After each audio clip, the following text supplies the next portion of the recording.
जरा अपनी एनर्जी बचा के रखिए। आपको 4 तारीख को भी इस एनर्जी की जरूरत लगेगी।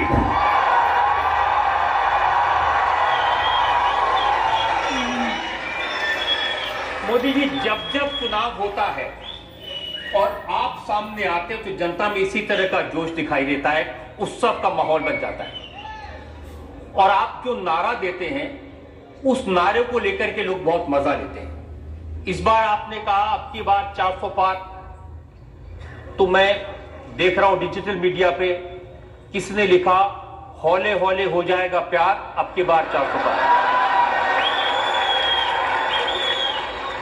किसी ने लिखा दिल का भंवर करे पुकार, अब की बार 400 पार। और फिर यह भी लिख दिया कि चटनी के बिना ढोकला बेकार, अब की बार फिर से मोदी सरकार। और क्रिएटिविटी का उदाहरण देखिए, लिखा है साइकिल से जाएं, हाथ से कमल का बटन दबाएं।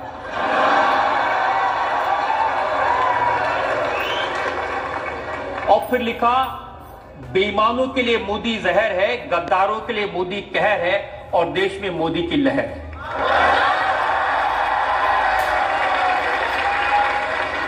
अब फिर कोई ये भी लिख देता है कि नतीजों के बाद राहुल होंगे फरार, अब की बार 400 पार।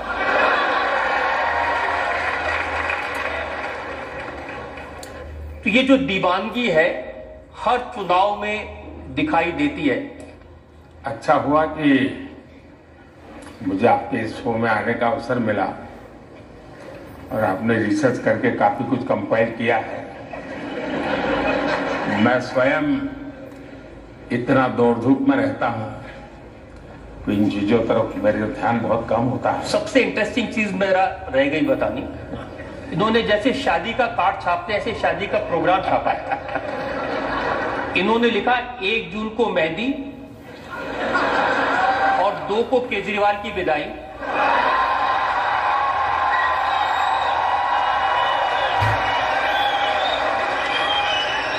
4 जून को ब्रेकफास्ट और उसके बाद हल्दी, और लंच पे रोना धोना शुरू। 3 बजे ईवीएम की डोली में वापसी, 5 बजे विपक्ष की विदाई, 6 बजे विदाई का रोना, और 7 बजे पप्पू जाएंगे इटली।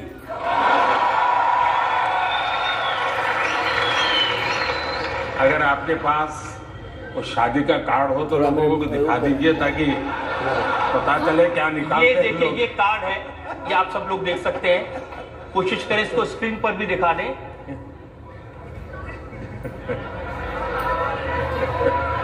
अब ये शादी का कम विदाई का कार्ड ज्यादा लग रहा है।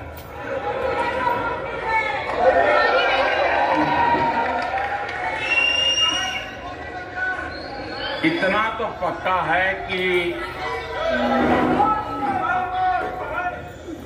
देश का जो युवा है उसका जो क्रिएटिव माइंड है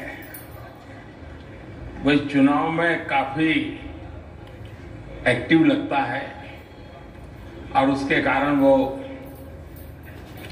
हर चीज में नारा भी, व्यंग भी,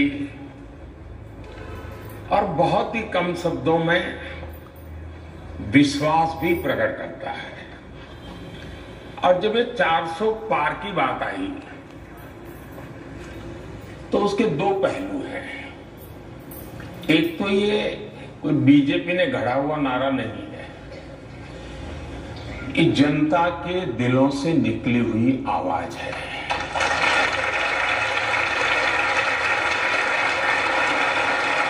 जहां तक मोदी का सवाल है, आप देखते हैं कि 19 से 24 तक हम करीब 360 जीत करके आए थे एनडीए, और सदन में 2-3 दल ऐसे थे जो लगातार हमारे साथ रहते थे। इसलिए एनडीए प्लस देखूं तो हम ऑलरेडी 400 थे। 2019 से 2024 तक सदन में हम 400 थे, यानी 400।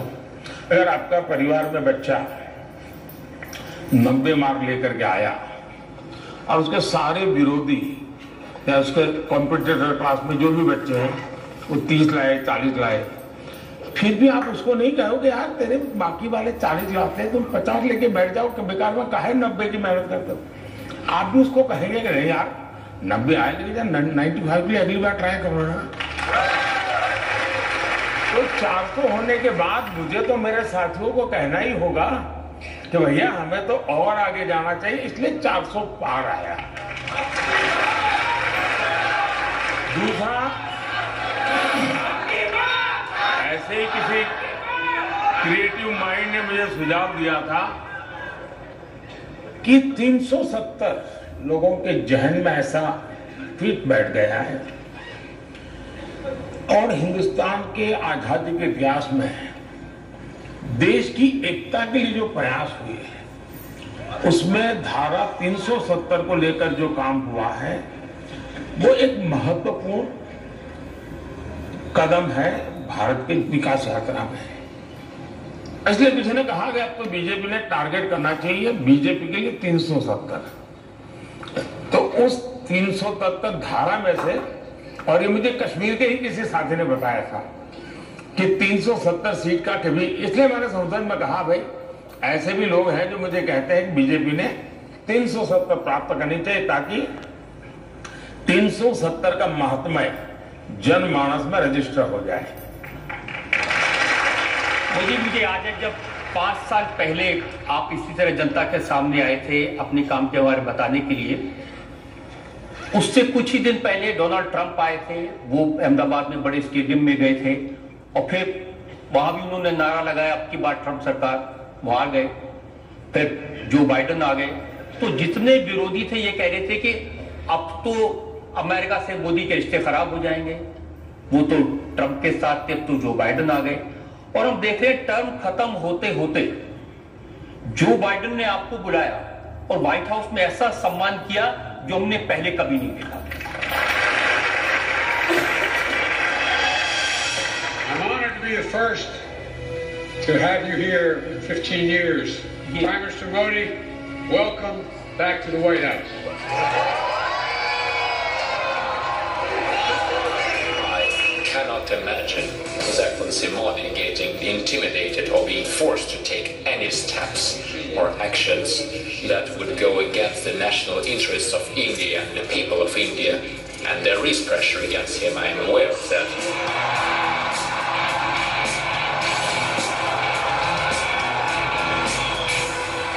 He really wants to do the right thing for India.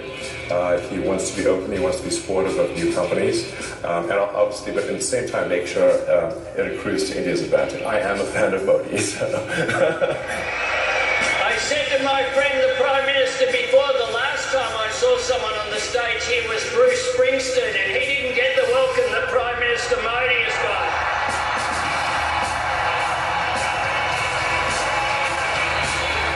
Prime Minister Modi is the boss.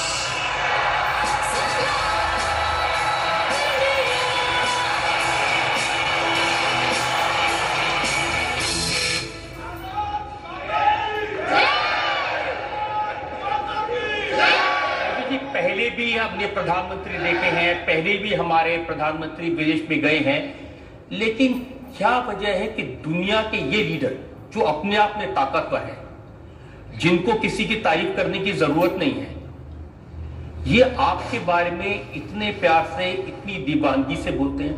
और पुतिन का ये कहना कि मोदी किसी के आगे झुकते नहीं। हमारे देश का दुर्भाग्य रहा कि पहले कोई प्रधानमंत्री जाते थे तो पता नहीं चलता था कि गए हैं,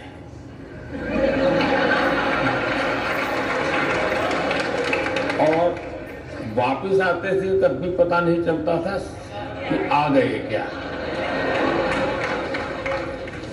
दूसरा, इसमें मोदी नहीं है, ये हम भ्रम न फैलाएं और न हम भ्रम में रहे। मोदी शायद निमित्त हो सकता है और बोलने में शायद सरल है, इसलिए सरलता से उपयोग हो जाता होगा, लेकिन ये जो कुछ भी करिश्मा है वो 140 करोड़ हिंदुस्तानी रहते हैं। भारत के सामर्थ्य का है। और मोदी ने 2013 में जब चुनाव की तैयारियां चल रही थी, भारतीय जनता पार्टी ने मुझे प्रधानमंत्री उम्मीदवार के रूप में घोषित कर दिया था। तो फिर मुझे लोग उसी रूप में मेरे से हर चीज पूछने लगे, मेरा एनालिसिस करने लगे। तो मेरी एक जो आलोचना होती थी मीडिया में, अगर आप लोग देखेंगे तो, अरे यार ये तो स्टेट में से आ रहा है, इसको न पूरे हिंदुस्तान की समझ है, ये दुनिया को कैसे अपनी बात को करेगा, ये दुनिया में कैसे अपनी बात ले जाएगा, दुनिया के साथ क्या करेगा। फिर जब टीवी मीडिया का दौर शुरू हुआ, चर्चाएं होने लगी, मेरे इंटरव्यू होने लगे, तो घूम फिर के ये सवाल आता था, भाई कि आपको तो कोई अनुभव नहीं है, आप करेंगे क्या विदेश नीति में।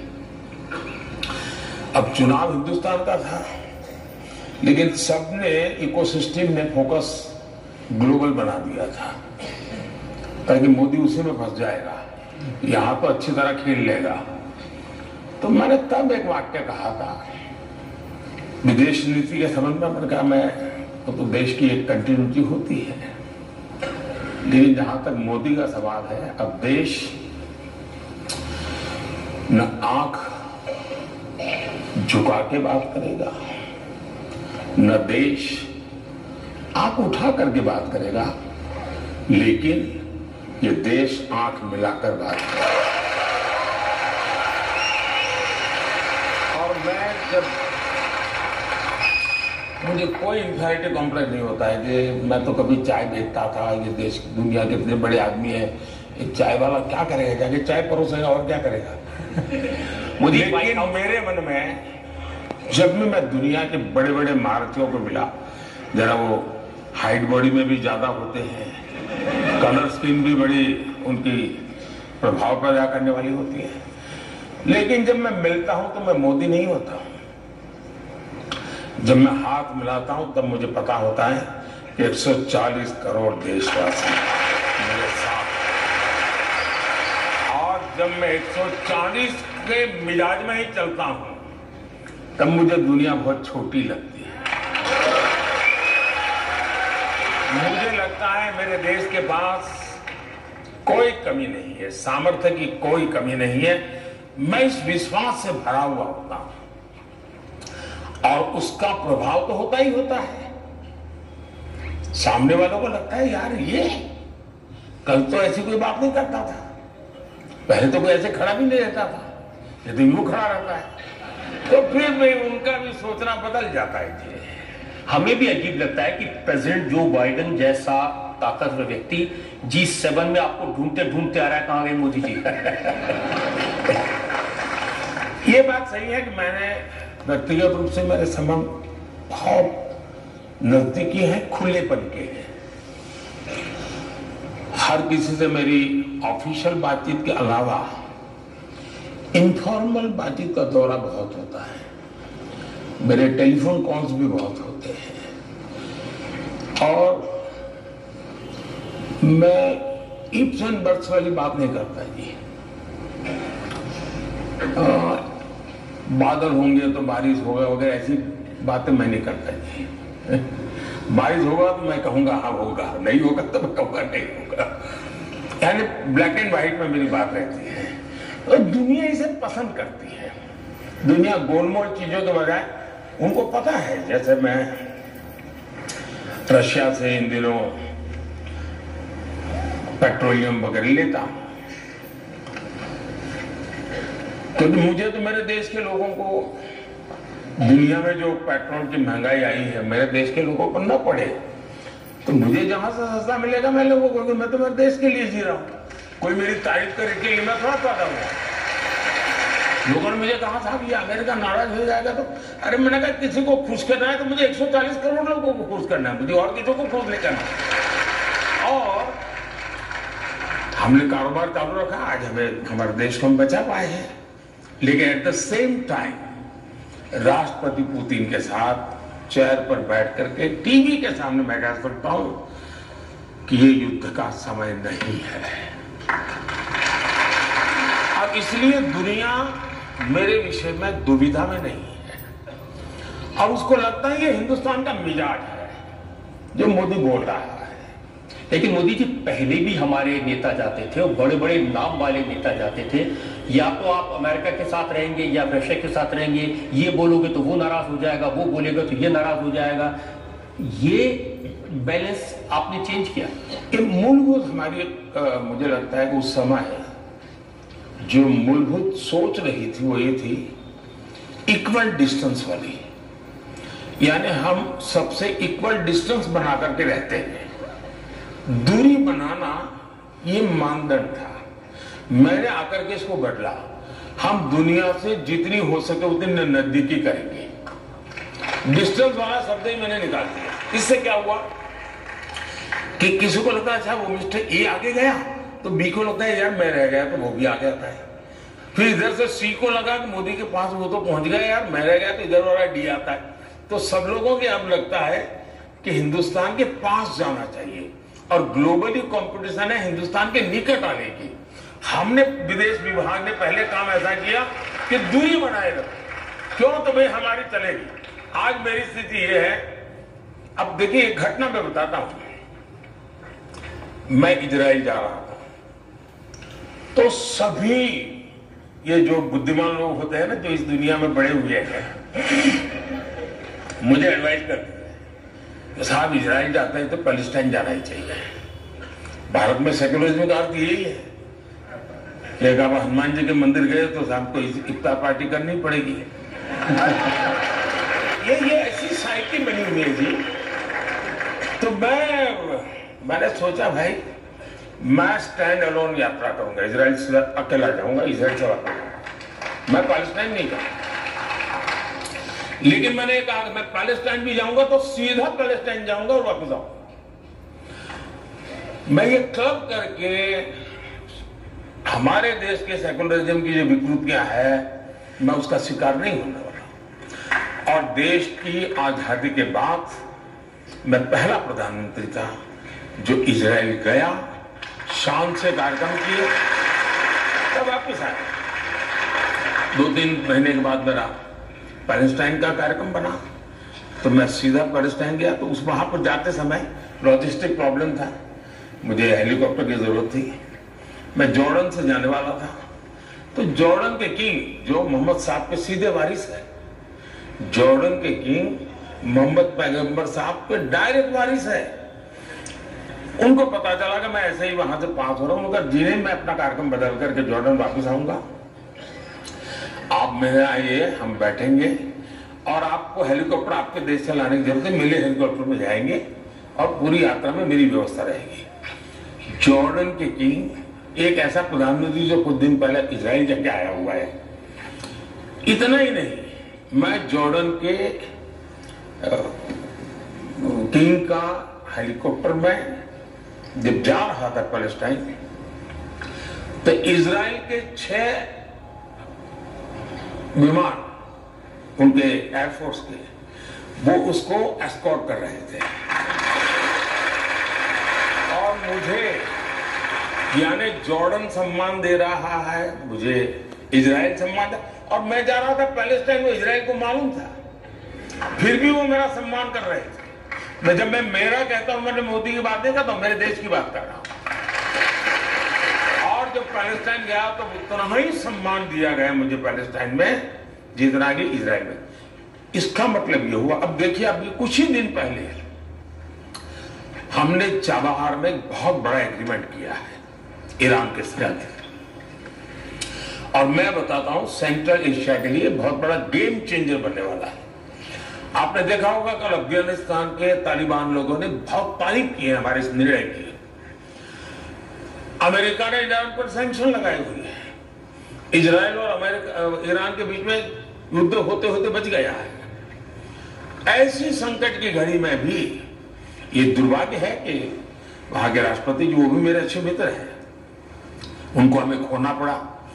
और मिस्टर रईस जो जिनका अभी एक्सीडेंट में मृत्यु हुई, उनकी पत्नी भी हमारी अलीगढ़ यूनिवर्सिटी के साथ उसका बहुत अच्छा निकट संबंध है, यानी जीवन संबंध है। तो मेरे एक प्रकार से अच्छे घरेलू इन लोगों से संबंध है। तो एक अच्छे साथी को मैंने खोया, इसका दुख भी है। लेकिन उनके मृत्यु के कुछ ही समय पहले हमने चाबहार का एग्रीमेंट किया। मैं मानता हूं कि सेंट्रल एशिया में, लेकिन दुनिया ने किसी ने मेरा विरोध नहीं किया।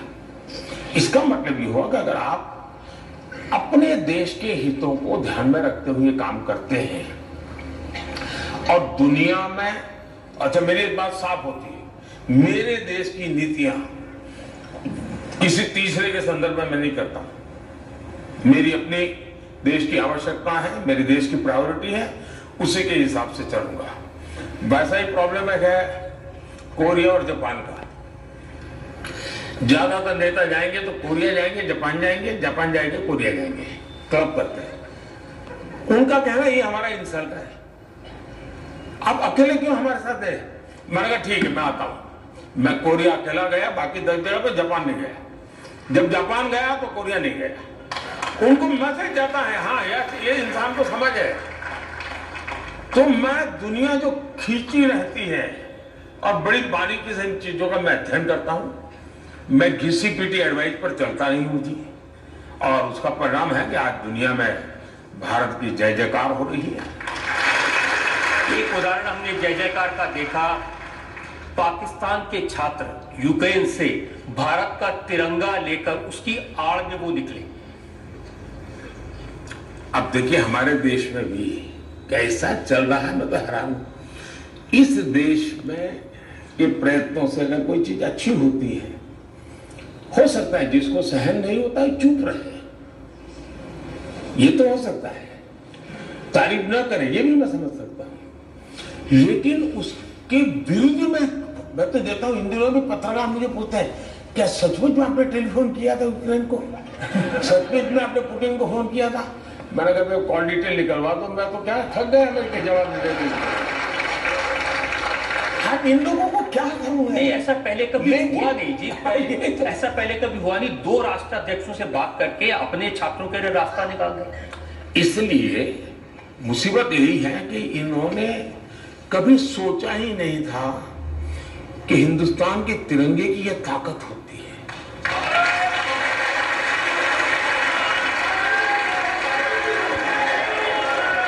और मेरा पहला अनुभव मैं बता दूं, मैं चीजों को ऑब्जर्व करता हूं, स्टडी करता हूं, एनालिसिस देता हूं। मैं पहली बार कब अनुभव हुआ, जब नेपाल में भूकंप आया, तो हम जितनी मदद हो सकती थी हमारी तो जिम्मेवारी थी, क्योंकि और मुझे एक अनुभव था गुजरात के भूकंप के बाद काम का, मुझे अच्छा अनुभव था। तो मैं खुद चीजों को लीड करता था, मोबिलाइज करता था। लेकिन मैंने वहां देखा दुनिया के करीब 40 देश के लोग होंगे जिनको हमने कोई न कोई मदद करके नेपाल से बाहर निकाला। तो उस दिन मैं समझ गया कि अब तक ह्यूमैनिटेरियन ग्राउंड पर हेल्प, इसका ठेका पश्चिम का है। मैंने तय किया ये ठेका मेरा रहेगा। और इसलिए आपने देखा होगा कोविड में हम लोग चाइना से लोगों को वापस लाए, तो बहुत सारे अन्य देशों के लोगों को लेके आए। यमन में मुसीबत आई, हम अन्य देशों के लोगों को ले आए और उनको बाद में उनके देश में भेजा। अभी सूडान में हुआ हमारे देश के साथ, वहां भी अन्य देश के लोग फंसे थे, उनको भी ले आए। तो आज दुनिया में जो कभी हमारा नाम नहीं था, कि वरना तो ये था भी ये पश्चिम की दुनिया का ही एक प्रकार का उस पर ओनरशिप थी कि भाई ये ह्यूमैनिटेरियन ग्राउंड पर काम होना वाले ये लोग करते, ये लोग तो बिल्कुल कुछ नहीं करते। आज स्थिति ये है कि भारत आप क्या करोगे मुझे पूछते हैं, आप कैसे करोगे पूछते हैं, और मैं करता भी हूं। अब जैसे आर्टिकल 370 जब वापस लिया तो आपको इस बात की चिंता नहीं थी कि ये मिडिल ईस्ट के देश नाराज हो जाएंगे, कोई अरब कंट्रीज हमसे नाराज हो जाएंगे, हमारे 4 काम बंद कर देंगे? अब देखिए बहुत अच्छा सवाल है और ये जवाब मेरा शायद थोड़ा लंबा हो जाएगा, और शायद पहली बार मैं इस विषय को आपने मुझे ऐसी जगह पे छू लिया है कि शायद मैं कोशिश कर रहा हूं इसको आर्टिकुलेट करने की, क्योंकि एकदम से आपने पूछा है तो। लेकिन हमारे देश में जब भी कश्मीर की बात आती थी तो तो 70 साल तक इसको इंटरनेशनलाइज किया गया। दुनिया का हर देश कश्मीर के मुद्दे पर भारत को कटघरे में खड़ा करता था। थोड़ी बहुत अटल जी ने कोशिश की थी कि टेररिज्म को सेंटर पॉइंट लाए, लेकिन कुल मिलाकर के दुनिया में, और इसलिए 370 के संबंध में भी ये स्वाभाविक था कि दुनिया कोई बहुत बड़ा नाराजगी व्यक्त करेगी। हुआ उल्टा। दुनिया ने जितने देशों को लोग मानते थे कि इन मुद्दों पर भारत पर वो नाराजगी व्यक्त कर सकते हैं, भारत को घेर सकते हैं, अधिकतम लोग मौन रहे। जिन्होंने कहा वो ये कहा कि ये उनका इंटरनल मामला है। दुर्भाग्य है कि अरब देश तो शांत रहे, दुनिया के सभी इस्लामिक देश शांत रहे, मेरे देश की कांग्रेस चू चू करती रही।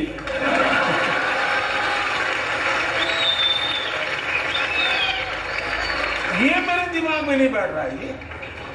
इसका मतलब ये हुआ कि ये एक ऐसी मानसिक विकृतियों से भरी पड़ी हुई इनकी सोच है दुनिया ने। और अच्छा, 370 के बाद में दुनिया के कई इस्लामिक देशों में बहुत बड़ा सम्मान प्राप्त करके आया हूं, मुझे कोई दिक्कत नहीं। 370 के बाद मेरे 8 लोगों को, मेरे देशवासियों को फांसी हुई थी। 370 के बाद की घटना है। उनको जिंदा वापस लेके आ गए। उस समय मोदी जी, मैं बहुत सारे जो हमारे ऑपोजिशन के लोग हैं उनके बयान सुनता था। जब कतर में हमारे लोगों को फांसी की सजा हो गई, वो जेल में थे, ओवैसी ने कहा मोदी जी तो कहते थे उनके बड़े संबंध हैं, क्या हुआ? अरे ये तो विश्वगुरु बनते थे, क्या हुआ? किसने कहा कि कतर, मोदी जी कहते थे इज माई सेकंड होम, अब कुछ नहीं कर पाए। या तो उन्होंने मोदी का पूरा स्टडी नहीं किया है, या तो वो मोदी की बात आई उस समय मीडिया में जाएंगे तो थोड़ी जगह मिल जाएगी, इसलिए जता ले जाते हैं। क्योंकि मोदी एक ऐसी ब्रांड है जिसके कारण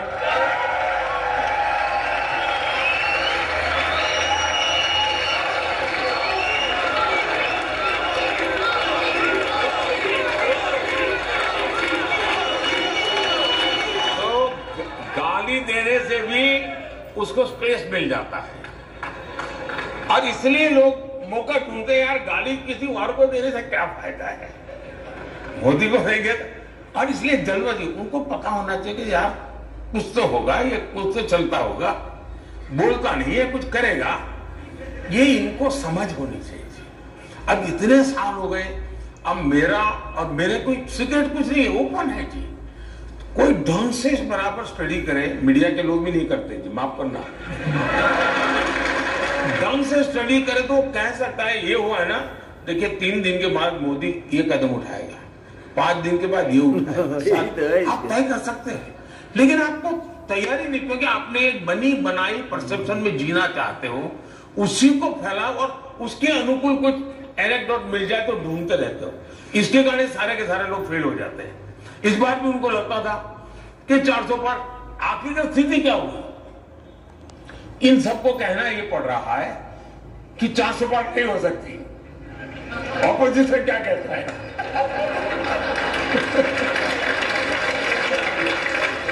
उनको समझ ही नहीं आया कि कहां ले जा रहा हूं मैं।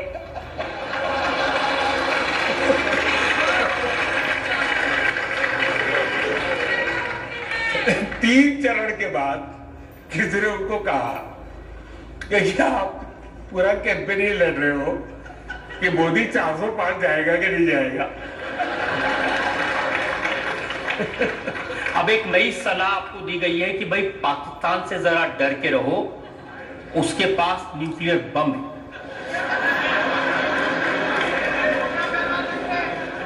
ऐसा है, वो ताकत को मैं खुद लाहौर जाकर के चेक करके आया।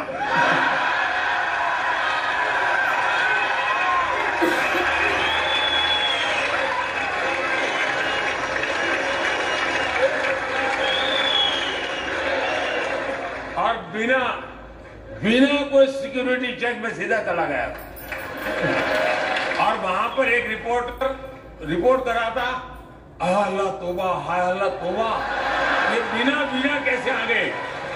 ये चर्चा थी टीवी पे। ये बिना वीजा कैसे आ गए? अरे वो तो मेरा ही देश था यार किसी जमाने में।